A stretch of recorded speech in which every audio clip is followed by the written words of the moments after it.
After a year on the road, I thought I'd get tired of traveling. The endless clatter of railways, highways, and everything in between. But as my train pulled into the station at Bellariva, I felt every bit as excited as the first day of my journey.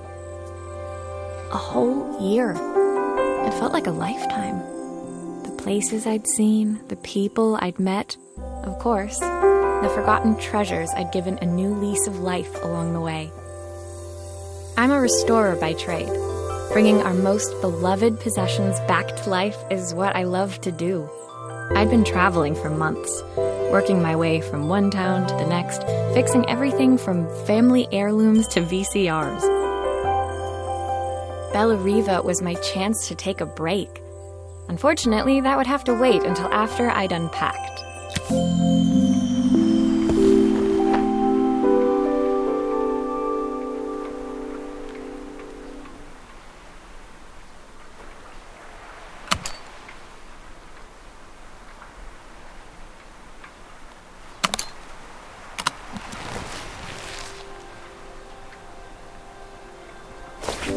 My favorite overalls. These will never go out of style.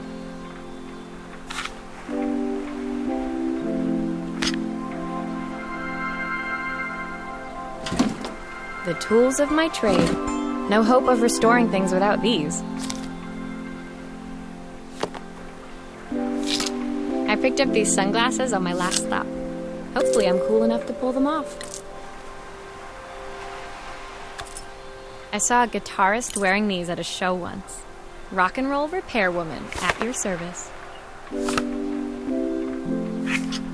Looking forward to taking more close-ups of my fingers with this.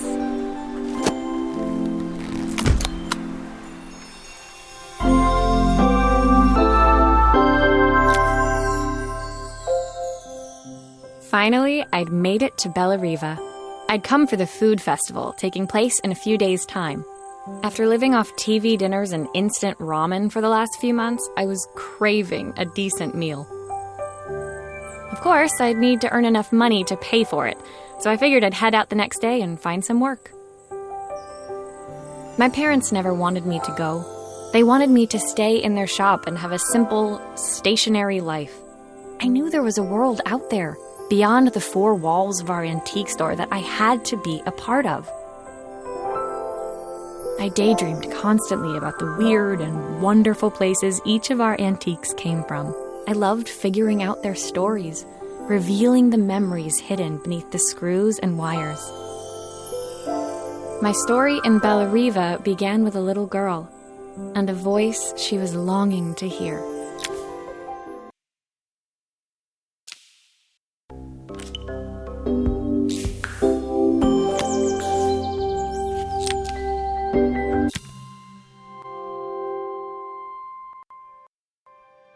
It was my first morning in Bellariva, and I couldn't wait to leave my hotel and explore. It was a quiet town, its streets and alleyways basking peacefully in the hot morning sun. In the main square, meanwhile, preparations were underway for the festival in a few days' time. As I handed out my flyers, I wondered what the people of Bellariva would need me to fix. So far, everything here seemed perfect. I was starting to worry I'd made a mistake when I felt someone tapping me on the back. Hi, I'm Izzy. Do you know how to fix things? It was a little girl, maybe 7 years old, who must have gotten hold of one of my flyers. She rummaged around in her backpack until she hauled out a battered red cassette deck. My tape is broken and I can't make it work anymore. I tried to fix it myself, but there's this metal thing in the way. Can you try?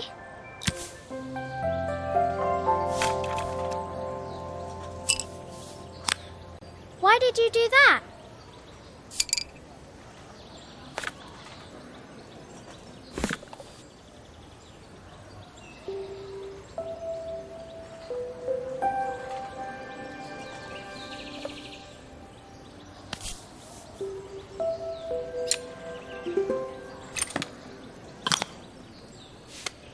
Aha! Those batteries look like they need replacing.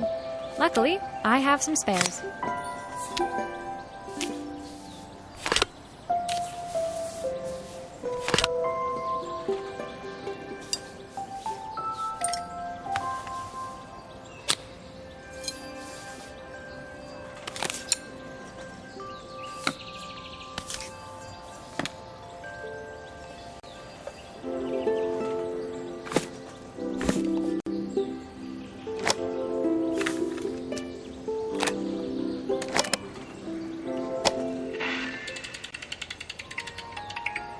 Will you dream a dream for me?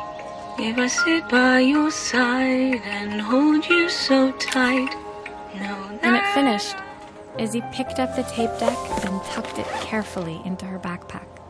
Thanks, Maria. You're the best person at fixing things ever. No problem. Who was that singing? They're very good. It's my mum. She's not here anymore.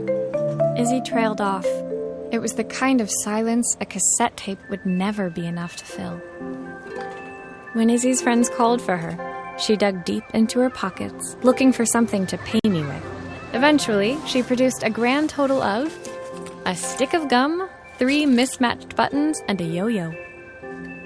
I usually preferred a check, but Izzy looked so serious, I wrote out a full receipt. She seemed like a happy kid, but beneath it all, part of her life had been shattered. Part I wouldn't be able to fix.